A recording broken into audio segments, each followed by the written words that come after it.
Hey, Internet, welcome back to the Mind Vector podcast. If you're a returning listener and would like to support the podcast, give us a like and a subscribe. And if you'd like to share your thoughts, leave them on our YouTube, BitChute, or Facebook. All right, Quit so torturing I'm me. recording again. So Yeah. here we go.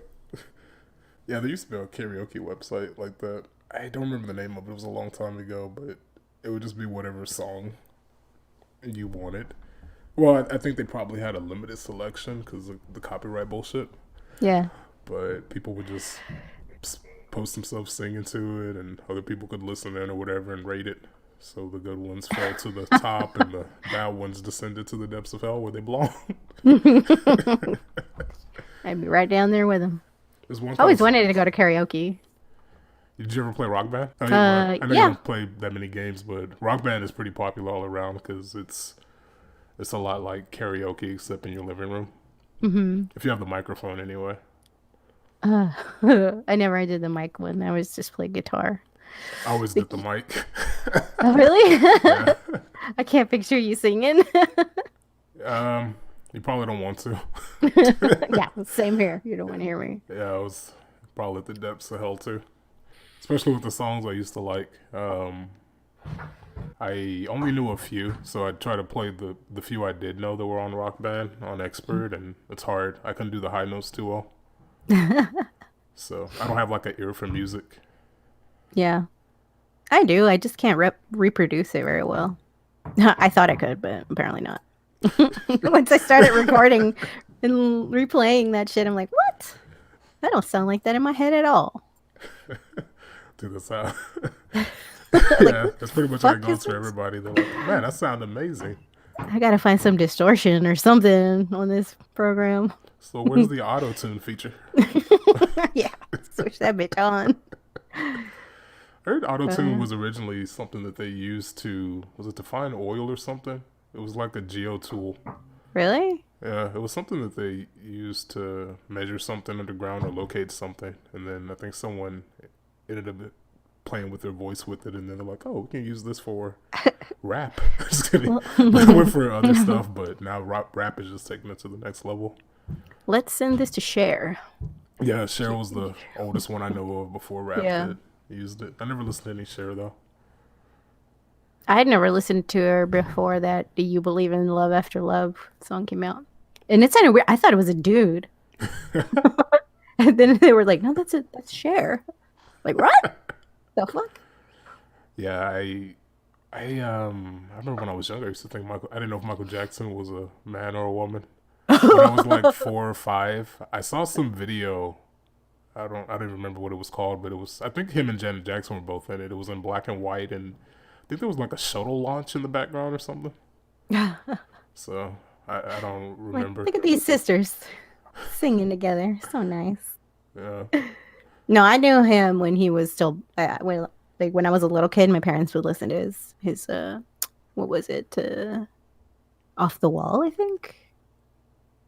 No, it's probably not that one. It's the one where he's like laying down and there's like a little like a leopard or something next to him, and he was still black pre surgery, pre body dysmorphia.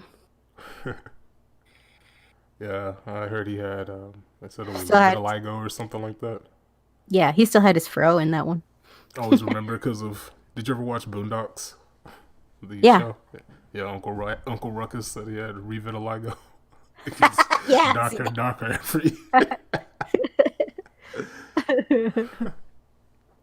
But yeah, there's actually an Instagram model.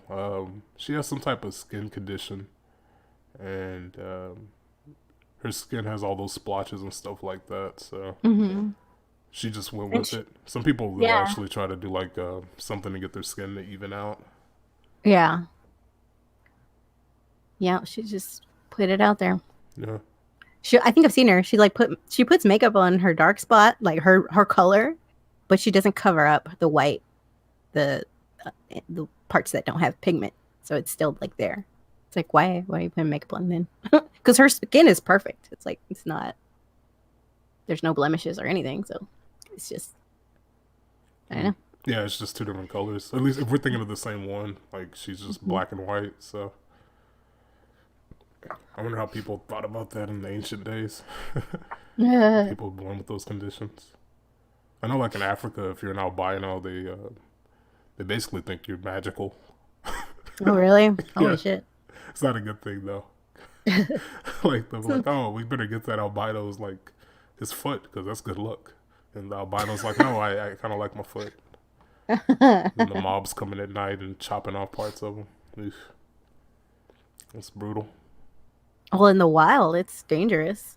I So, mean, they don't survive. Like if it's a lion or a, I don't know, like a cub.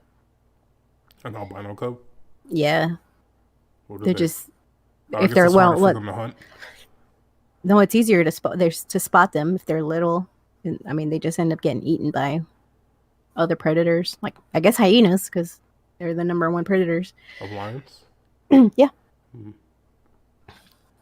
So there was but some truth to the Lion King. yeah, yeah. I thought hyenas were supposed to be scavengers. I thought they just kind of.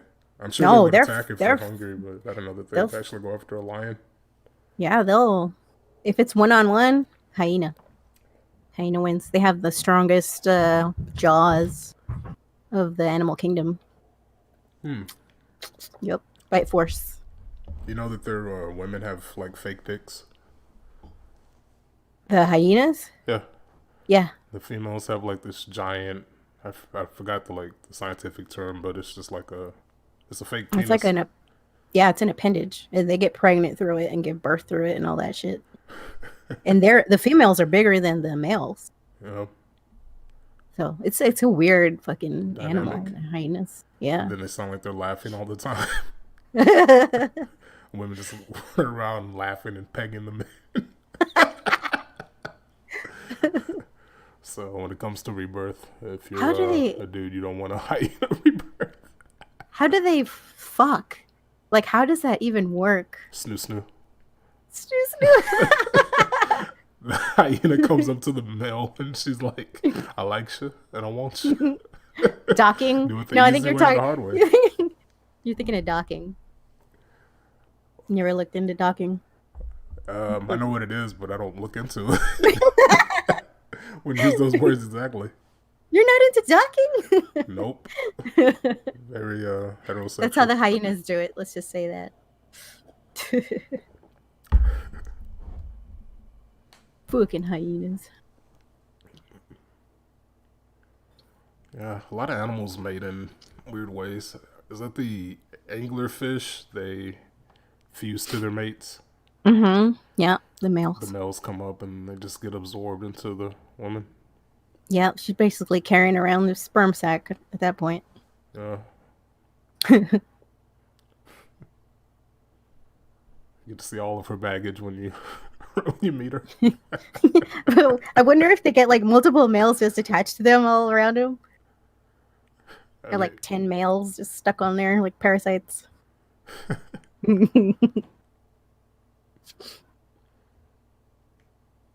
Got unlimited supply of sperm. saw this article about basically people were the writer was pointing out how it's kind of weird that we gender certain products in the United States, like toothbrushes. Yeah, We gender them? yeah, like it's marketing. It's just a marketing play, and most people they'll kind of well, I don't know about most people. It depends on how you think, basically. But they'll have like You mean like female colors? yeah, like female Yeah. toothbrush Yeah. opposed to just a toothbrush, or a lady razor opposed to just a Yeah. razor. They make That them, always pissed me off because the lady razors are shit. And they're huge. And it's like, why do I need this? I don't and I've never been like a pink person. I've been like girly shit. And I've never been into the girly shit. So I always use like dude razors. They work way better. remember, I got into a disagreement with a girl about that. She was saying she wasn't a feminist, and I was wondering how far like that that part of the personality that likes equality, or at least the rhetoric of it, goes. Mhm. So she was basically, I was asking her, so what's the example here? And she's like, well, when I go to the store, she was young. I think she was like in her early 20s. So when I go to the store, when I buy a razor for a woman, an extra dollar or two, and men razors are cheaper, and they should be equal. I'm like, why don't you just buy the men razors? And it like broke her brain for a second. She's like, I don't want to talk about this anymore. It's like you have options. Yeah, And people she's like, get well, I locked into can't. I'm that. like, well, what's gonna happen if you buy it?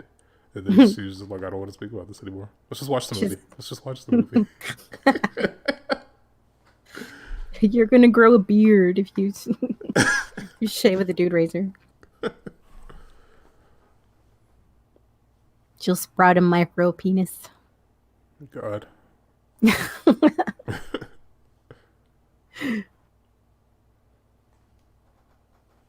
How did we talk about go from singing to micro penises? We've come a long way. There's a joke about Castrati in there somewhere. A what? So there's a potential joke about Castrati in there somewhere. I never heard that. Basically, they used to castrate men at a young age to preserve their singing voice. Okay, yeah. Yeah, so I didn't know it was called that. I didn't know how it had a term. Just castrating. yeah, well, that's the root word. So castrati, that was the guys who could sing really high pitched because without the sex organs, they didn't get that hit that changed their voice. So they were able to maintain it for into older years. Well, that's one way to do it, I guess. Yeah, people were hardcore back then. That's hardcore. Hardcore priorities right there. It's like, well, do you want a dick or you want to be a pro singer? I can have both. They do that to male bulls if they don't want them reproducing. They just want the top male to impregnate the herd. They castrate the rest if there are any males born. Yeah. And then it also it keeps them from leaning out too much, so they're able to still slaughter them and sell them. Because if they still have their sex organs and they're just running around and fucking all the time, and they don't get any fat on them, so they're basically useless, eating up all the food. Yeah. That happens with animals. Well, not that. Well, yeah, no shit. The bull's an animal. The bull, yeah. I remember I knew someone that happened with their cats. It happens with domesticated animals too. I hear that if Yeah, you they get stay them fixed, lean. that they start just eating more. Yep, fat kitty, fat gay kitties. Fat gay kitties. Well, the male cats, once they're fixed, they're a lot like sweeter than a female because they're just lazy and chilling and Lost for the will some to reason, live. yeah, they just live for the food and the pets, for the petting and the scratches and all that. So, male cats, pretty chill. But yeah, I'm surprised that our cat got so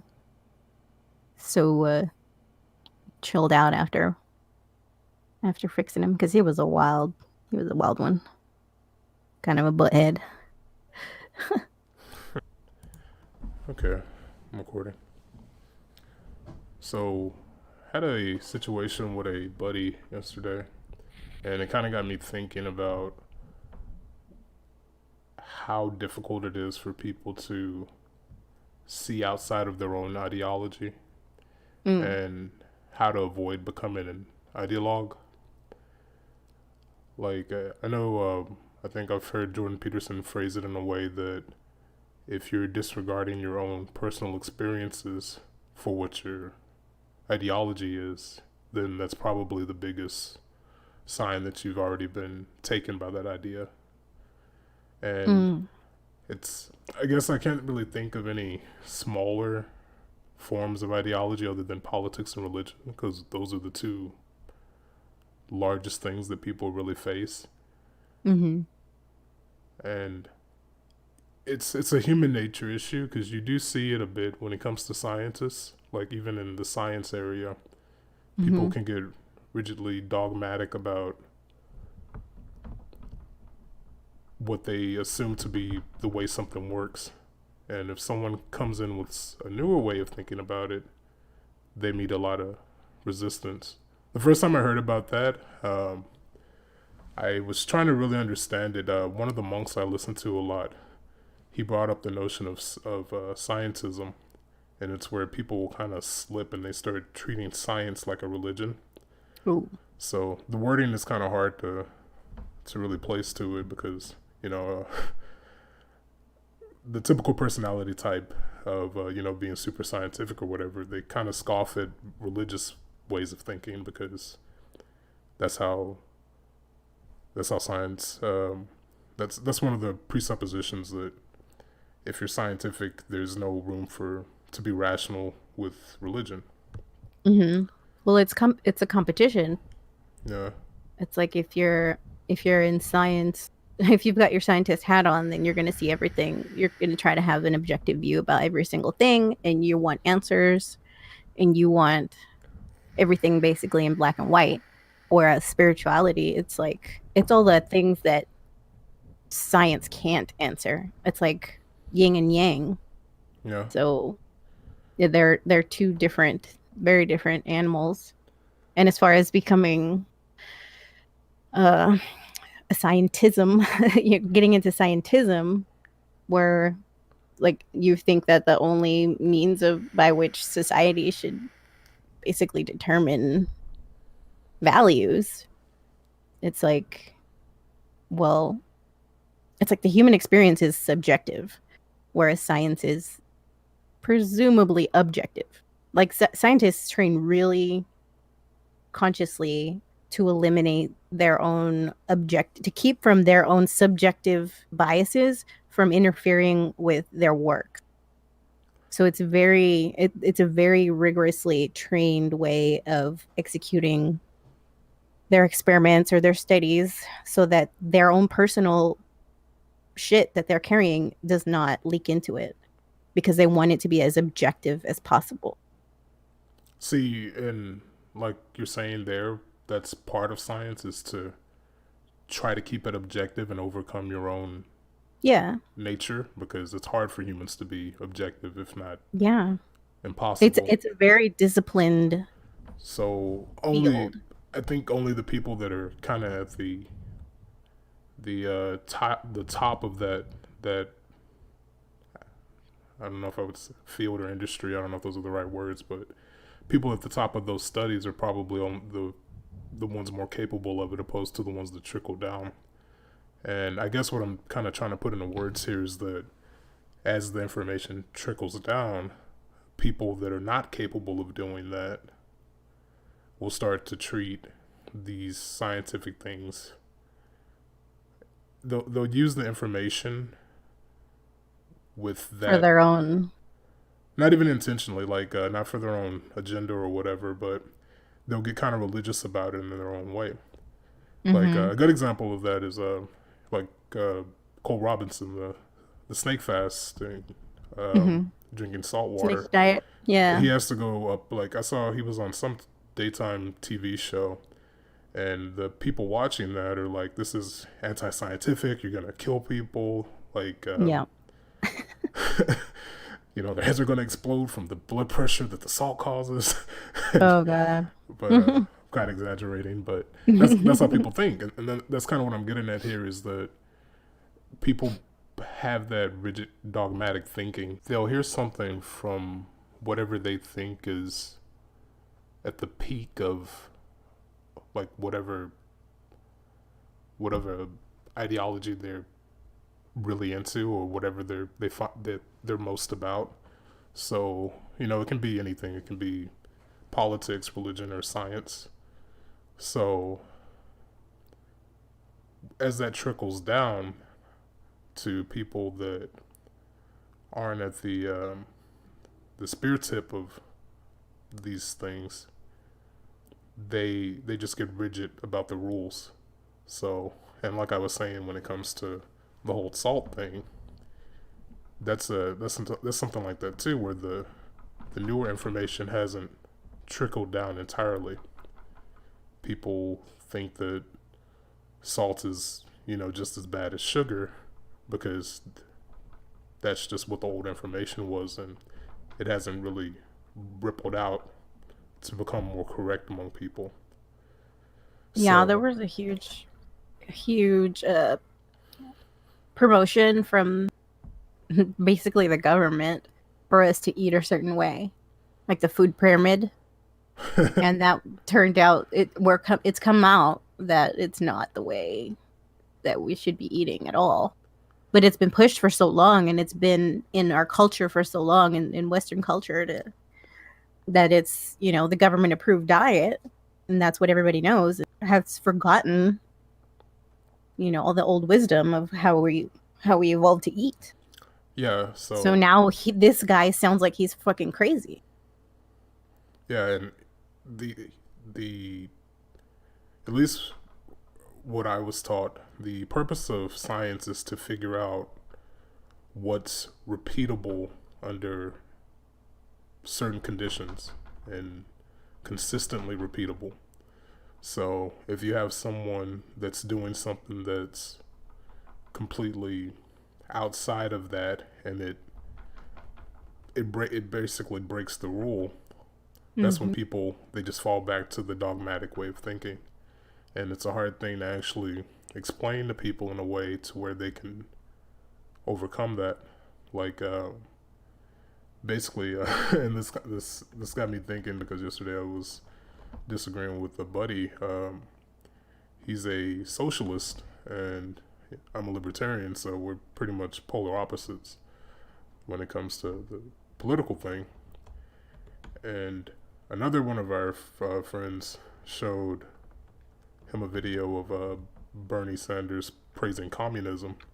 So he gets upset when I call socialist communist or whatever, and I'm like, well, it's I've heard it described as the road to communism, because basically everybody's got put in their own little area. They're doing this or that, and the goal of the society at that point is to, I guess, to be to prioritize society, which that kind of doesn't really make sense. It seems like it's kind of circular reasoning, Mm. but we got to sacrifice everybody in society for the better of society. It's like, what? Uh, But once he saw that, he just basically, he freaked out. And I had read a quote from someone that said that Nietzsche apparently said the same thing, that socialists get just as uh, as passionate as some religious person as a Christian. So I've kind of brought that up to him. Like, I'll kind of joke with him and say that statism in its way has a lot of similarities to religion,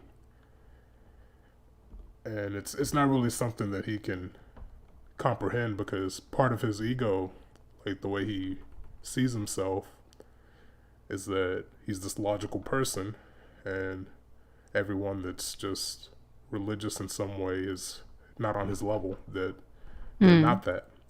So when Mm-hmm. you kind of introduce information in a way that shows that you're susceptible to that same pitfall as the rest of the people in the world, it's triggering.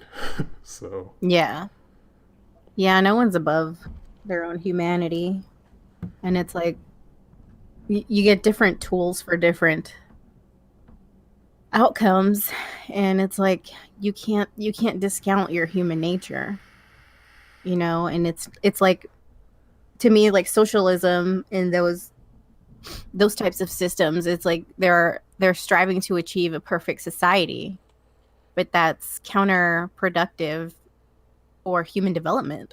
yeah, It's the like you have quality to of life fail. becomes awful because Yeah, there's because no one's. nobody's everything's done for you. Everything's perfect. If everything were perfect and set and done, nobody would learn anything, Yeah, and and everyone would be making mistakes left and right. And because of this upholding of the desire to uphold a perfect society, they would be in the wrong, and they would be severely punished for it, I like. because it would just be too much imperfection. Even the slightest little thing, you can't step a toe out of line over it. And it's that rigorous. When it becomes that rigorous and everyone just goes with it, and everybody and nobody questions it, that's when it's dangerous.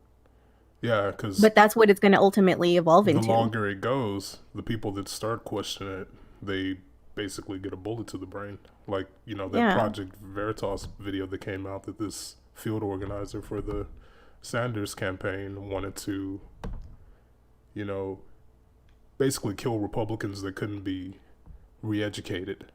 So Mhm. if that doesn't sound like some old school, basically, if you say the socialism doesn't work, that's like the new form of blasphemy to them. Yeah, in order for society to be able to pull that off, it has to be a totalitarian government implementing it. And that's very hurtful for individuals. Seeing even in the like, even as we're a young species, so we've only been on this rock for so long, and we're still learning a lot. Like even faster than our little human brains can really can even catch all the information flying through right now. Mhm. So when science was first getting on its feet, basically if someone spoke out against something, they were killed too. Like it was considered blasphemy to say that the sun is the center of our solar system and not the Earth. So it comes out in the other extreme of that too is the people that can be highly disagreeable to everything in society and to evidence too. So they just become so distrustful that they could go back to old information like, oh, the world is flat. So Mhm. All the flat earthers. so Well, it's a hard thing to really deal with in people. And I know, at least for me, when I meet new people, that's kind of one of the things I try to figure out about them is how open-minded are they, and are they capable of being open-minded without letting the brains leak out, basically. And yeah. it's kind of like finding that middle way, and it's a hard thing to do because everybody slips in some form or another. Like science does it, um, religion does it, politics does it all the time. Like there was kind of a pun in what you said that made the libertarian in me chuckle. He said Mm. there'd be mistakes left and right. Yeah, everybody would, I mean, in so everyone else's view in a perfect society, it's like you wear the wrong color, you're so dead. that's kind of like one of those things because I consider myself a minarchist because I would think that if you had a society without a military, you might be easier. It may be easier for another force to overwhelm you when like another statist society. Which Mhm. it could be wrong too, because America lost Vietnam and Afghanistan, and there's parts of the world that have just never been conquered because of the geography and the people in that area having their own guns. So people still defend themselves. It's just not a collectivist thing. Like they're not going out and being conscripted or drafted or joining up in the military, but they're doing it on a more personal level. So, Yeah. and statism, it has that effect too. Like, there's times where, the government will try to take someone's land or something like that because of the laws, and people that, you know, it kind of says that we have like an overly complicated system where everybody needs a lawyer just to make sure that they're safe from the state, Just to function, just to basically. function. So that's kind of a weird thing that's kind of been created as almost like a buffer to the legal system being too burdensome. So Yeah. The more rules you get, the more restrictive life gets, really. It's kind of like the homeowners association effect. yeah, It's and like, yeah, you have these nice, clean, neighborhoods and they're gated and they're safe and all this, but you can't even mow your own lawn. You're not free to make whatever changes you want to your house without it being approved first. Like you have to jump through all these hoops to get to do just the minimal stuff. You can't work on your own car and out in front of your house. You can barely do it in your garage. It's like it's super restrictive with all to attain this image of perfection. yeah, and So in order, it's just not a sustainable way of life. It's I mean, not for some because people, I guess it is. You have to make a certain amount of income, and who's gonna? I mean, not everybody has that. People need to have the flexibility in their lives to be able to do what they can with what they've got. yeah, and that was another thing too that you touched on, that that's another problem with the government, is that once it's under the domain of the government, it doesn't have to be functioning well because it can't be competed with. Like everything in the government is structured through violence. So a lot of people, they have trouble understanding that. Like if it's the first time running into a libertarian and you say that to them, they can't really understand it. They're like, if you have like a bag of like let's say you have a plant on you. Certain kind of plant. Yeah, just a certain kind of plant, and that's kind of the crazy thing, is that there's a lot of plants that are just legal. So if you have something that grows in your backyard, let's say you're in the right conditions and someone just throws a seed over there and there's a little bit of growing, whatever. But anyway, let's say you have getting back to a real example. Let's say you have some type of plant in your pocket. Basically, if you say that the state will treat that with violence, people are confused. They're like, no, no, no. They'll just give you a fine. It's like, okay, so they'll treat it with theft. And I'm like, okay, so what happens if someone just says, oh, no, no, no, that's okay, I don't want to pay that fine? It's not optional. Yeah. People are going to come to your door and they say, okay, well, you need to come with us. I was like, nah, I'm good. So, it's just like it's making problems where it shouldn't even be an issue. It is, and that's why I really like the morality that libertarianism has behind it.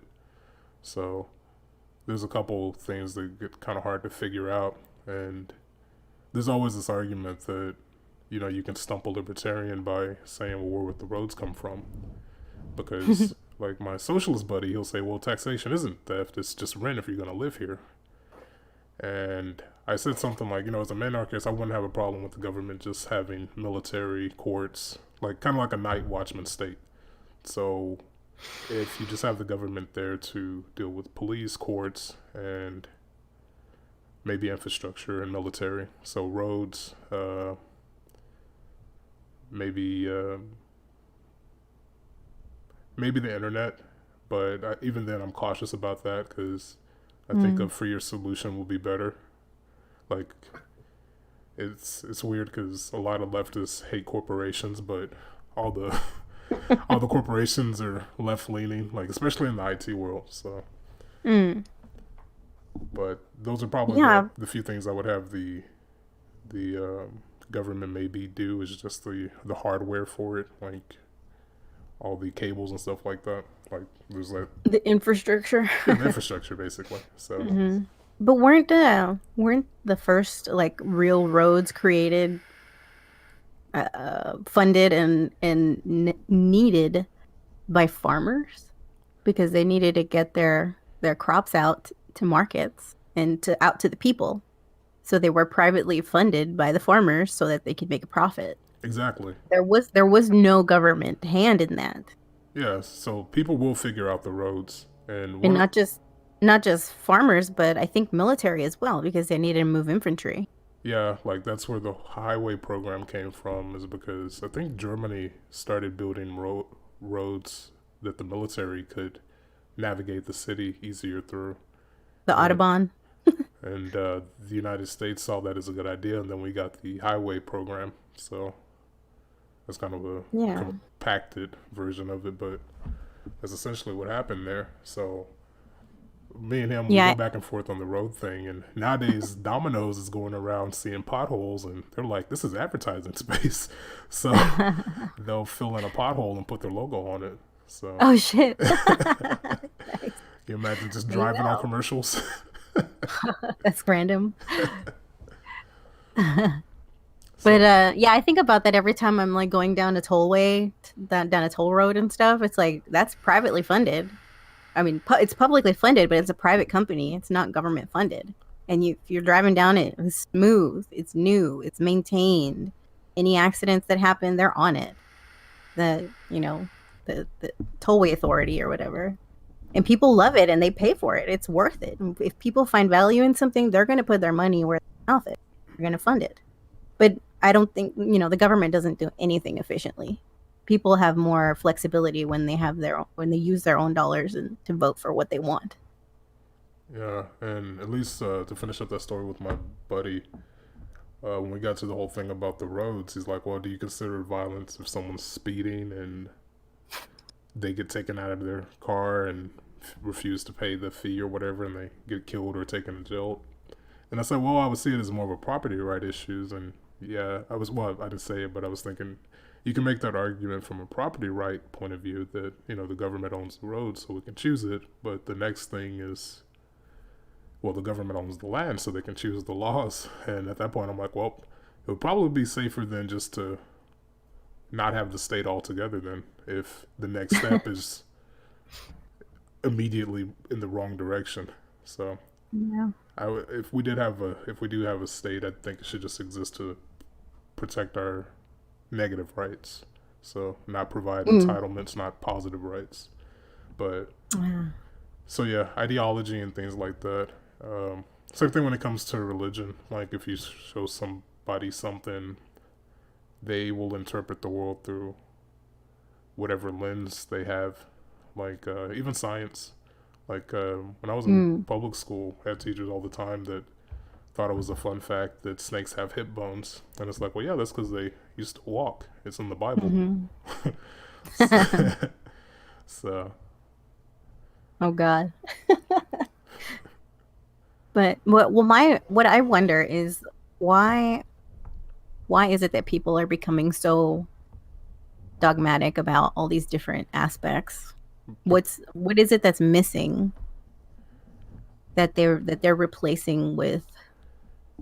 What hole are they filling with it?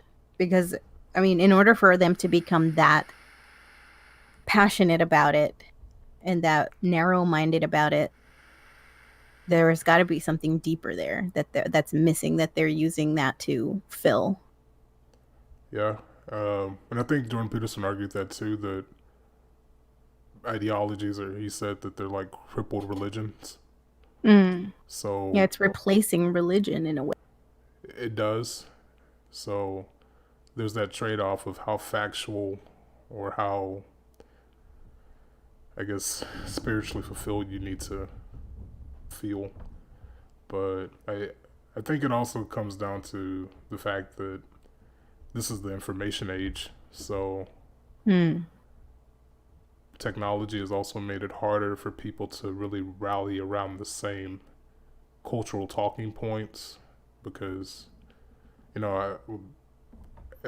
back when I worked in surveillance for this jewelry corporation, me and a coworker, we got into a discussion, and we were both definitely across the aisle.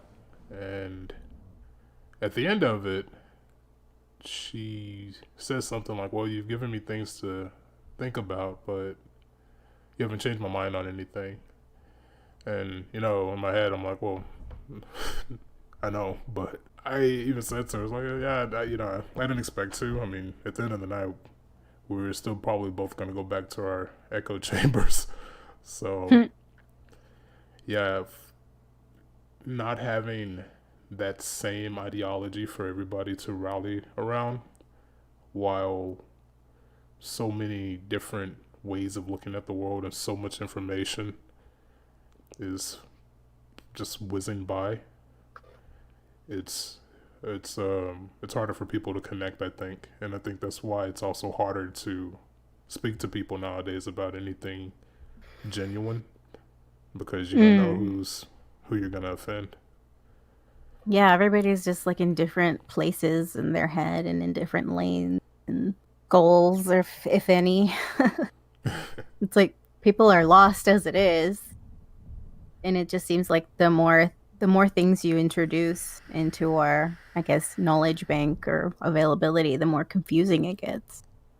So people are just trying to like reestablish how to live their lives and what's good and what's right and what's wrong, which I can understand why people would get dogmatic about science or just whatever formula, whatever flavor they like Yeah, that whatever falls they're into their. about, what type of whatever flavor Yeah. ideologue they are. Yeah. And But, that's one cool thing I noticed in Buddhism is that they try to talk about that at the later phases of it. mm, Like they talk about it, and it's kind of ironic because Buddha's like, don't turn this into a religion. Don't get religious about this. And then ooh, once he's dead, people are like, we must worship him. that's funny. It's So funny that the more that you say don't do this, it's like people are more drawn to it. It kind of like it's tiptoeing around the subconscious because it's like it's like wrestling with a toddler. Like the more you fight him, the more he's going to fight you back. So once you let off, it's like you got to kind of outsmart him and kind of get him kind of manipulate him to get him to do what you want. But it's that ego that's fighting you. yeah, So like, that's funny. did you ever hear about The Secret when it was popular? I think that was like in 2007, Yeah, 2008. I heard about it, but I didn't really get into it too much. Like, isn't it like the law of attraction or some shit? Was vaping. Yeah, it's. I was in the middle of an exhale. Yeah, the law of attraction. So, Hmm. for anyone listening that's never heard of it, it was this book that was released, and I'm gonna give it a summary that if you think about something, you attract it to you. Mm. But a rule in the book that they bring up is that the universe doesn't hear negation.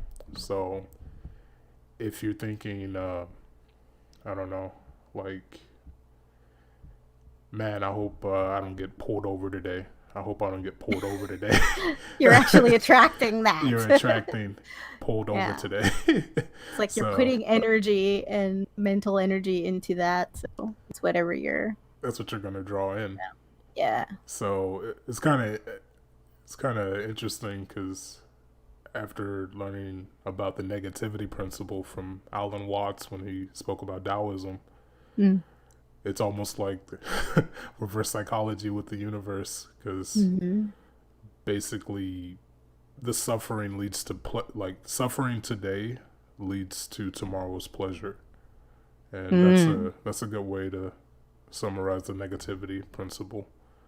So every time you sell a bit of yourself with like a weaker choice, you're from a Buddhist point of view, you're strengthening those habits. So that's bad karma. Mm. But realistic and from a scientific point of view, you're creating that neural pathway, Hmm. which is strengthening the wiring of your mind, and you're also, I guess, in a temporal sense, you're also just putting off the consequences to a later date. Hmm. So that's kind of the fascinating thing about ideology, and that's why I like to go into evolutionary psychology so much to figure out the human animal basically because we if we didn't have language to divide us this way, and there's another truth there in the you ever heard of the Tower of Babel? Mm, yeah, vaguely. So for the non-Christians, there's a story in the Bible where these people wanted to build a tower to get to God, and they got very high, and God basically said, "Well, everyone starts speaking different languages now." Oh. So they couldn't complete it. And sometimes I think that there's a lot of truth in that sentence because I think if you Oh. try to get too close to the truth with words, that's when all the misinterpretation arises, and you can only kind of border the truth in how you speak for people to be able Ugh. to take the most from it. So Yeah, it's like the more you try to decipher what I guess God is, the more it's going to elude you because for whatever reason we get caught up in the details and in this and that and the other. well, And it's like back in the day they used to not even say the God's word name. God. Yeah. It was more of a sound. I think it was Yahweh, Yeah, and it was barely like a whisper. I might be wrong here, but I think they called like the Jews used to abbreviate it like YH WH, and they called it Mm-hmm. I think the Tetranonomicon. I could be wrong though; it's been a while, but I think that's where that comes from because Hebrew, at least when I was taking a religious course about it, Hebrew, the original languages were just so foreign to us. There's like dashes and stuff, and it's hard to figure out what they were trying to say. Like they also said that the part of God that's in us Mm-hmm. is capable of conjuring things through words.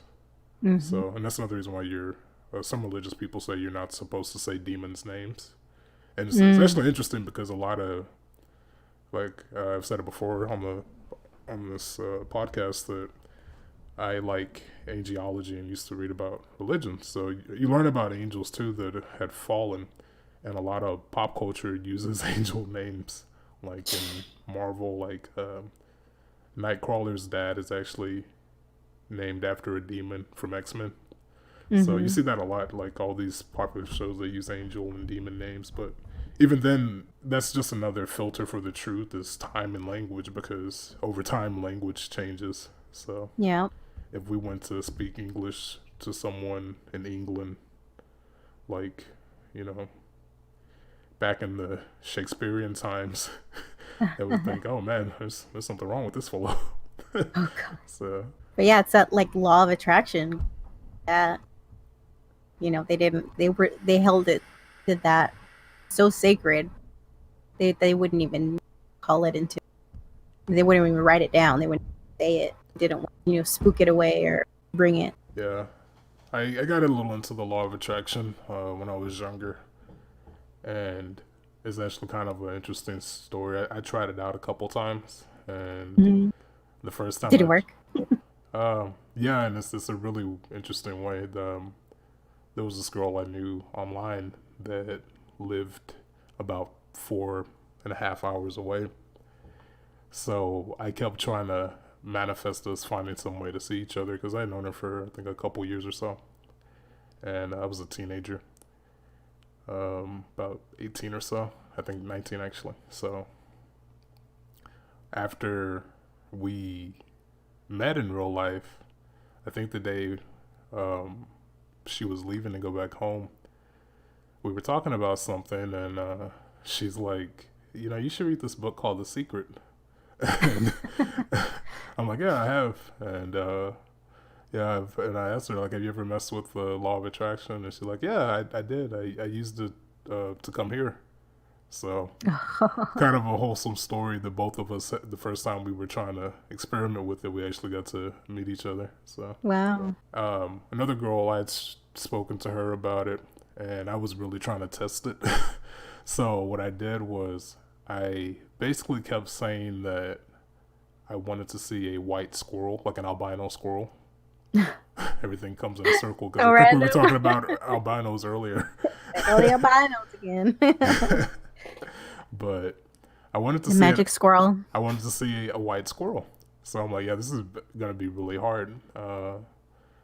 So the girl I had been kind of talking to about that whole thing, she was only in the state for school, and she went back to her home state, and we had stopped talking. And the crazy thing is, like 2 or 3 months later, she was just out and about, and she happened to see a white squirrel run by. And even though we weren't talking, it was just such a strong, like, what the fuck moment. She had to text it to me. So, we had kind of like, I guess, broken up in a sense, but it was so tied to me that she still had to send it to me, even though we had broken up. So, That's so funny. Y'all found the magic squirrel.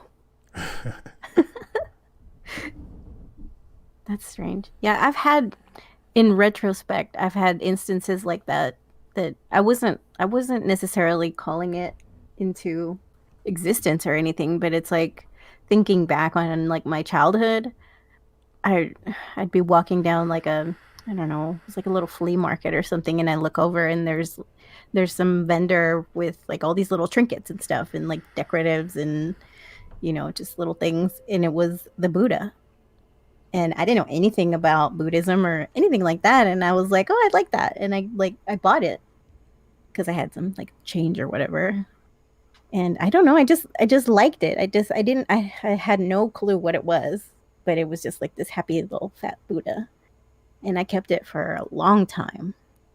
And I don't know what happened to it, but here we are now, like getting deep into like Buddhism and stuff. And it never even entered my mind after that, after I lost it. It's just weird. But there was this other time that for some reason I had a flag and I didn't know where it was from. But once we got here, it turned out that it was the Texas flag. It's like I had it for a long time. I just had it and I didn't know where it was from. But then we end up moving to Texas. So it's like in retrospect, there's like these signs that I recall that, and I don't know if it's just my mind trying to, I don't know if it's just my mind seeing the patterns in retrospect, but it's like all these things are like self-fulfilling prophecies that have just turned out. So it's kind of creepy. But I've never actually like played with law of attraction or tried too hard. I guess in a sense I'm lucky that way, that things just kind of panned out smoothly. I've been pretty lucky. I've not had like a super hard life or anything like that for me to, you know, get that deep into like prayer or wishing for things like that. You know what I mean? Mm-hmm. Yeah, and So I mean that's most people. Like, well, nowadays anyway, we have life so good compared to what our ancestors had to go through. yeah, So, yeah. But still, a lot of people just feel lost, spiritually. And I think it's because of the family unit is breaking down or broken down. Or depending on how your family bonds are, it's like that was the primary means of how we got our knowledge and our wisdom, and it was passed down, from the grandparents. And they're all now they're in nursing homes now. We don't, a lot of them are. And it depends on your culture too, because like I know Mexican cultures, they've just taken the grandparents. They can't.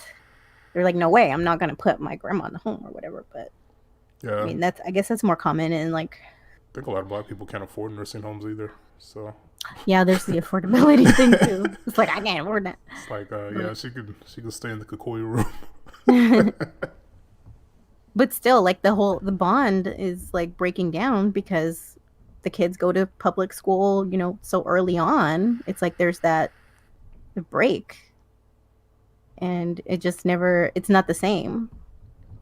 We still want that higher imperative that's bigger than ourselves. And we're just using the biggest thing that we know of culturally, which is usually, politics or science or whatever. Yeah, and And we're that's trying to fill that void, but it's a square peg. It's not adequate as far as what we're really seeking, because nothing we have is material. I mean, nothing we have that is material is eternal. So people are still too focused on looking outside of themselves for those answers when they should be looking within. yeah, definitely. And Buddhism will take it a little further and say that nothing is eternal. Everything is Yep. just always in flux. So So it's like how to make the best of the time that we have. It's like it's not going to be acquiring resources or money or houses or cars. It's like all this shit's going to go away when you die. Or if you wreck, or everything you have you can lose. yeah, So what's left? yeah, that's one Like of even those. politics, even science can just be wiped out. Yeah, If we have one of those massive coronavirus outbreaks, pandemics. yeah, all the people that are smart as fuck are in the labs. They're gonna go first. We're gonna lose all our smart people, and then we're fucked. So back into the dark ages.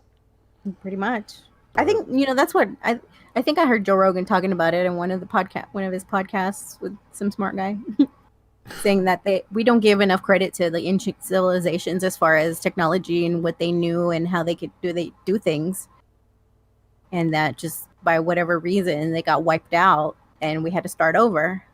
And we've probably started over more times than we realize in getting to this point. I actually saw a woke meme that made me laugh.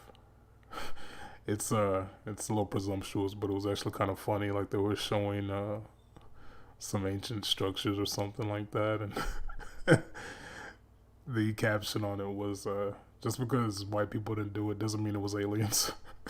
Yeah.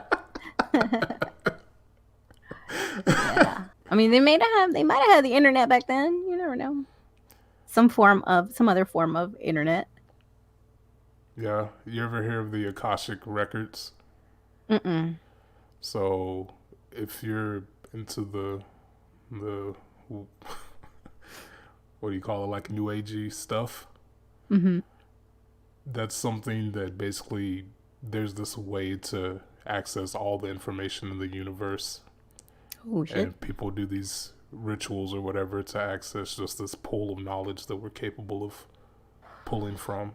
So and there's a lot of ways you could figure out what the beat of truth is in that. Because, I mean, to a degree, our genes hold knowledge for us that we can pull from if we can sort out the feelings and figure out why we get these sensations in our bodies. I've heard, I think Jordan Peterson talk about that religiosity is kind of genetically, it's a genetic predisposition for some people to be more like into religion or to find something as versus others. There's some genetic link. Yeah, it's genes are very interesting. Like I did the 23andMe thing, and when you go through it, they tell you all these little things. Some of them aren't right, but they say you may be prone to liking one flavor of ice cream over another.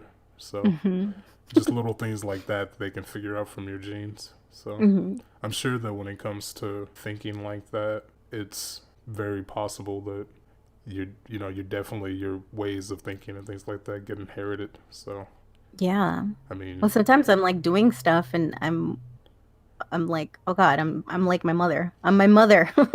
Or I'm doing things that my dad does. Like little twitches or just like little little expressions and stuff like that. And it's like nature or nurture. I don't think it's nurture. I'm pretty sure this is genetic. These like little quirks. I don't know. But yeah, genes are weird. Yeah, genes are something else. So there's actually a book called I think it's the God Gene. So maybe there's something. I'm kind of curious as to why it evolved. Like, why do we need a concept of God? But it makes sense because even in a negative way, to have this idea that there's someone watching, like God was kind of like, going back to ideology. Ideology was useful in the sense that it did provide structure for people. Like we didn't have the NSA listening to us all the time back then, so it was God listening. And our phones weren't picking up everything, and Facebook and all that. It was God. So there was a way to have like a thought personal police, accountability. a thought police put into someone's psyche. So and different cultures figured out different ways to deal with that. Well, when I say cultures, I say different religions. Because, I know Christians and stuff, when they have certain thoughts, they start getting like, oh no, why am I thinking this? And, something like the Eastern religion comes along, they're like, well, your thoughts aren't you, they're just clouds that pass by. So if you start thinking about something, don't feel guilty about it, just let it go. So it's not you. But with ideology. Well, isn't that Go on. Isn't that like the spectator effect? It's like if you think even molecules will do different things if they're being watched. Like if you're like looking through a microscope and you're like electrons and shit. There's something in science that proves it. The observer effect. The observer effect. When something's being observed, it behaves differently. I've heard that was because like the photons interact with it. So, but I don't know. I'm not science is not my. Yeah, it's in there. This is bro science at the best. So I don't know. Yeah. Bro and pop science. But if people think that they're automatically think that there's somebody watching, be it God or be it the NSA, they're gonna do Yeah, they're gonna behave in something that way. else. So there's In the expected way. That was the key part, is that in that experiment they were shooting the electrons or whatever, so and it wasn't doing it, but then once there was an observer, the electron behaved the way that the observer expected.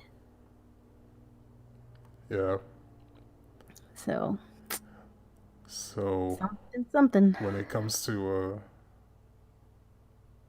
ideology, one of the benefits is that it does act as like a culture police, and it can get everybody on the same page, same values. And Hmm. nowadays, since we don't have that, everybody's just trying to fill it with different stuff. And I heard that that's more so along the lines of what Nietzsche meant when he said that God is dead. It wasn't supposed to be like a triumphant statement for the atheist or whatever. Like, oh, we Mm. finally got rid of the biggest source of delusion in humanity. And it's like, well, no, that's now it's just going to manifest in different ways. You're, Right. it's going to pop up in all these different forms. So now that we don't have that, we have to figure out what gives life meaning for everybody. And that's why a lot of people don't like Buddhism, is because they get these caricatures in mind.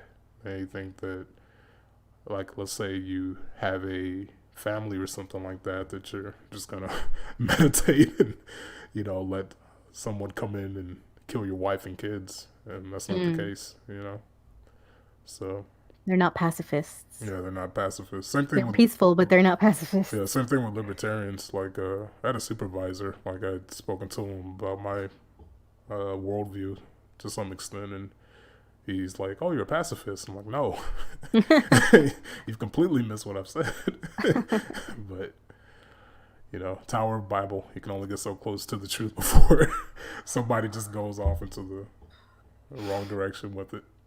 Mm. But Can't get so too close to the answers. Yeah, I think there's actually like structural brain differences between liberals and conservatives. There's something in the brain, in like the amygdala, that perceives, like, the amygdala is like where you perceive fear and like all your emotions, right? It's emotional. It's your emotional center of your brain. mhm. And so conservatives' amygdalas tend to be less active, less reactive to stress, whereas liberals, they tend to, or I think it's the other way around. I think liberals don't perceive danger and like threats and stuff like that.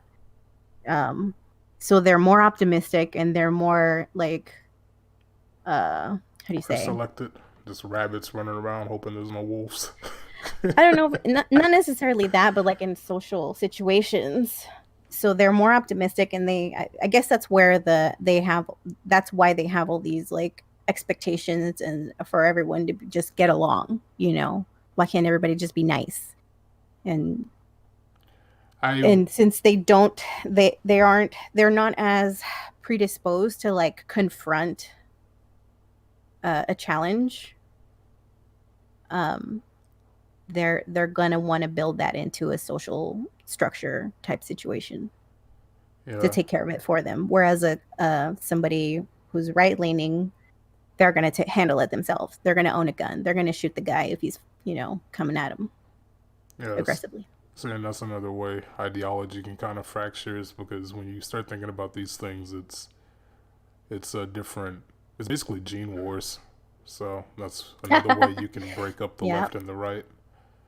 Yeah. So So you're literally, if you're when you're talking to someone who is liberal, just keep that in mind, that they have a brain disorder. They can't help. yeah, see, I hate that it kind of devolves into that, but that's It's been that's how the tone is nowadays. Everyone is so divided. But I've heard. I think I read like on Psychology Today a while back something similar to what you're describing, Mm-hmm. and they basically tried to say that conservative brains were bigger on fear. And I Mm-hmm. feel like I think that's kind of a misinterpretation of the information. Mm-hmm. I think that conservative brains are probably more prone to take one bit of information and see the potential outcomes from that one data point. So Mm. because of that, you can see that, oh, okay, this could be a problem here. This could be a problem here. So you're thinking deeper about things, whereas it's gonna basically mean you're gonna think, hey, maybe we should have a wall or something if there's all these barbarians that are potentially outside of the city because we have something good. Maybe somebody wants to take it, or maybe we should have some means to defend it. And for a liberal, they'll just say, man, that's insecure. Yeah. So it, you Well, can't yeah. really do anything to say, just leave, please. Just kidding. But Well, if you think about it, when with the amygdala function, it's like animals' amygdalas are bigger than ours. So from an evolutionary perspective, it's possible that conservatives are less evolved. And this has been said, kind of condescendingly towards conservatives by liberals that they're unevolved and they're regressive. But if we evolve to a point that our amygdalas shrink enough to where we can't sense danger when we should be taking action, then that's hurtful to the species yeah, we for become. survival. You ever heard of a Too death? civilized. It's almost like a genetic death spiral. You ever heard of a death spiral? Ants like to follow the pheromone of the ants in front of them. Hmm. So if one ant gets lost, he may start just going in like a circle, and the ants behind him, they don't know any better. Yeah. So you'll see these large ass pools of ants just in this maelstrom that's just gonna end in them all dying because they're just going in Yeah. circles forever. So No, and the blind leading the blind. Well, their lack of uninstinctive people and I'm sure following from one like another. a higher being's point of view, we're the same thing. Like if there is a god or anything like that watching, it's like, man, and that just happens sometimes. Some gene pools just end that way. Some may end with there's no good men out there, so I'm gonna get 30 cats and work to death, or there's no good women out there, so I'm just gonna play video games till I croak. So, but it's just genes and conditions. But that's that's the reality we live in. So, Hmm. Yeah, but if you look at the primary example, the front runner right now is like the most left leaning person in like the public eye, Greta Thunberg. It's like if you put that girl out in the wilderness, what's gonna happen? put anybody out in the wilderness nowadays, like Well, I mean, you still have people who are inclined to be woodsy and stuff I and mean, like the right camp and stuff. definitely has people that are more capable. But I'm a libertarian myself. But hey, if the Boogaloo broke out and there was a civil war between the right and the left, I would. Yeah, but I'm talking about like genetics. Like we've evolved to a point that, I mean, yeah, I guess we wouldn't stand a chance compared to like a caveman or whatever. But I think it's hurt the species for sure for us to become too civilized. Because if Well, I mean we're too dependent now it's on because we're our not mindful anymore. comforts. Yeah, it's because we're not mindful. Like we literally approach every situation with no no no regard for how we could get hurt Yeah, too because safe. we've just padded all this stuff around us so people can kind of just bumble around. Hmm. Like, I mean, if you think about the process of driving, it would be goddamn terrifying to a caveman. Get But for us, me the fuck out of this we're thing. just like, I got to do the laundry, I gotta catch the flight. A fucking plane, imagine that. Oh my god. It would be every most of our experience would just be a constant roller coaster if you thawed out some caveman and brought him to our world now. So Encino Man. yeah. So, but yeah, most people aren't equipped to survive. Me included. If Hmm. civilization fell apart, I got. I most people probably don't even know how to get clean water. That's the first thing I've been trying to look into. Is like if I was dropped in the woods, what would I have to do to get clean water? Yeah. So Thoughts and prayers. pretty much, it's like, well, time to meditate until my next life comes along. Just fast. That's all you need. Just Yeah. stock up and then you can just fast. That's another thing that got misinterpreted too about Buddhists, like all these little fat Buddhists. Like, I think before Buddha started his meditation that led to enlightenment, he Hmm. was seeking out asceticism, which asceticism is basically denying yourself of pleasure for the goal of enlightenment or Mm. gaining some type of higher perspective on the world. So what he did was he was gonna fast until he was enlightened, and that didn't work. He did he I think did all these other painful things. Like with the fasting thing, he was about to die, and some girl came along and gave him some rice milk.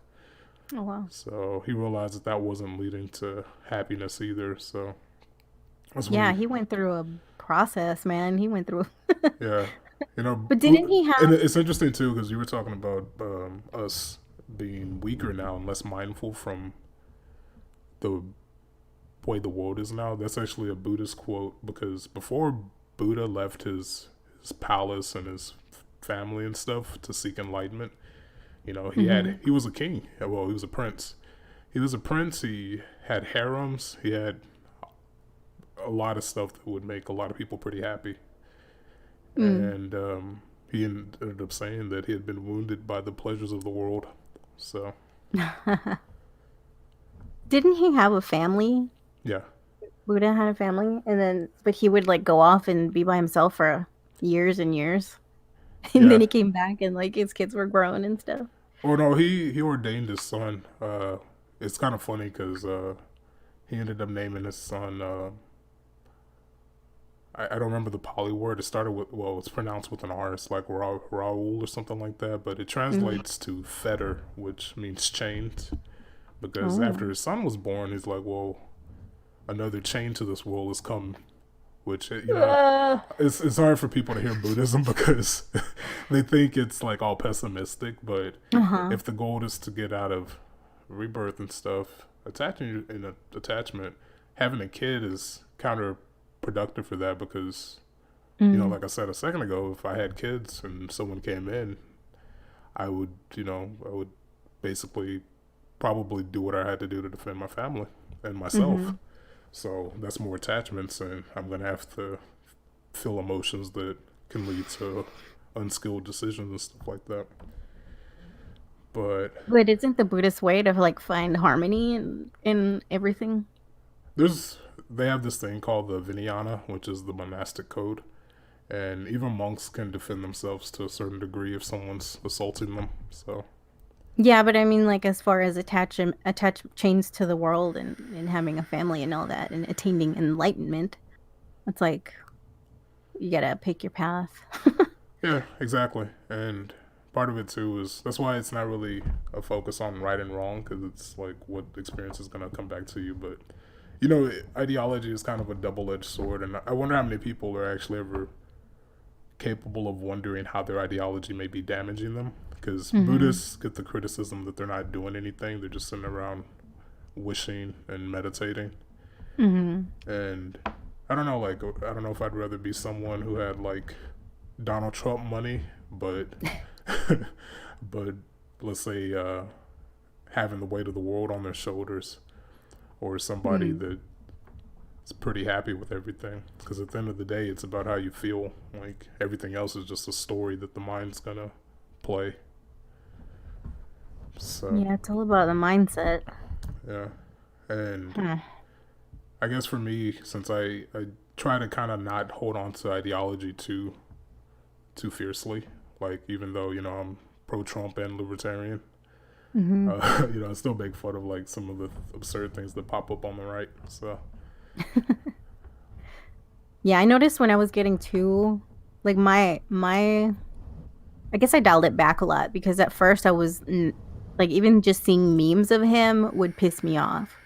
Like I would get mad, kind of like how the left sees, you know, that there's like no humor. They're not able to take a joke and like, You know what I mean? Like once you notice that you're getting too angry over stupid Yeah, little things you're like that, taking it that's too when you seriously. know you need to like chill. Maybe you're taking it too seriously. And I Yeah, did.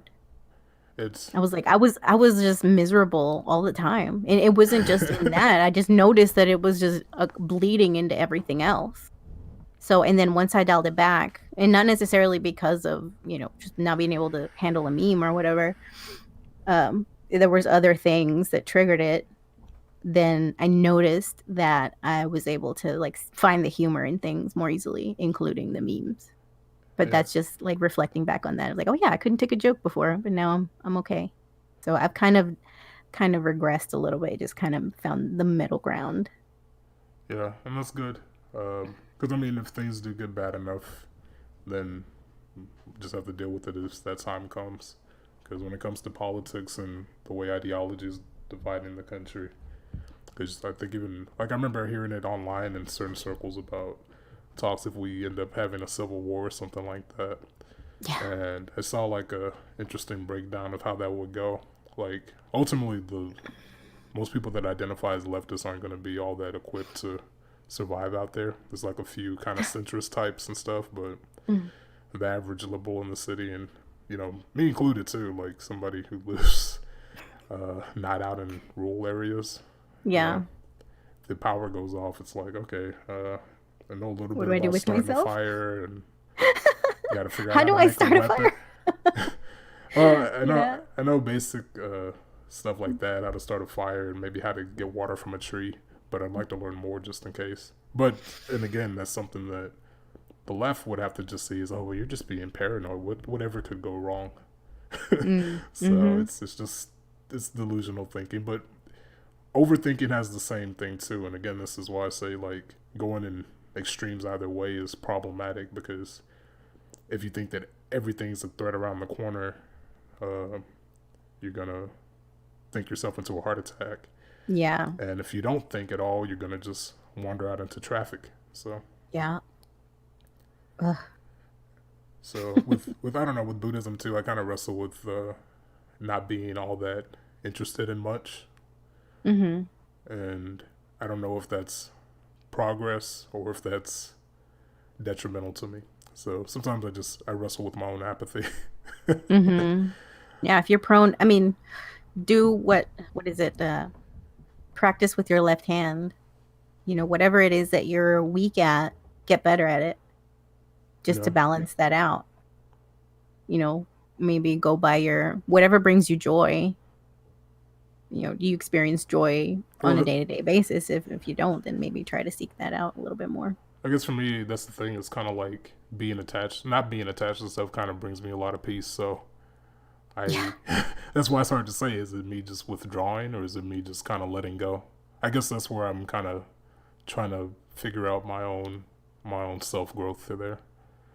Within Stoicism, there's a I've sent you the video before, but we can link it below as well because I think it's really helpful for everyone. The philosophy of the loner, and that it touches on the dangers of staying away from like society and being disconnected for too long, because you Yeah, can get too comfortable in the peace, but you have to eventually come back and learn to be at peace within the actually group, makes me within think of. society. It's ironic because it's one of my favorite characters in The Walking Dead who wrestles with that. Yeah. He lost people and now he just doesn't want to be around people. Yeah, the So pain. yeah, so People he's are painful, man. People are pain in the ass. yeah, he, it's you're opening up the book to a different drama every time you let someone new in your life. So, Yeah. but Yeah. the world's a stage and it's a place. So as long as you can enjoy it, that's probably the happy little attitude to cultivate, to not take it all too seriously. Yeah. But okay, it looks like we're kind of going over here. So we're going to go ahead and close up this episode. So, everybody that listened, we thank you. If you enjoyed your time with us and would like to support the podcast, give us a like, give us a subscribe, leave your thoughts below on our YouTube, BitChute, or Facebook page. And we will speak to you guys in the next episode. Later.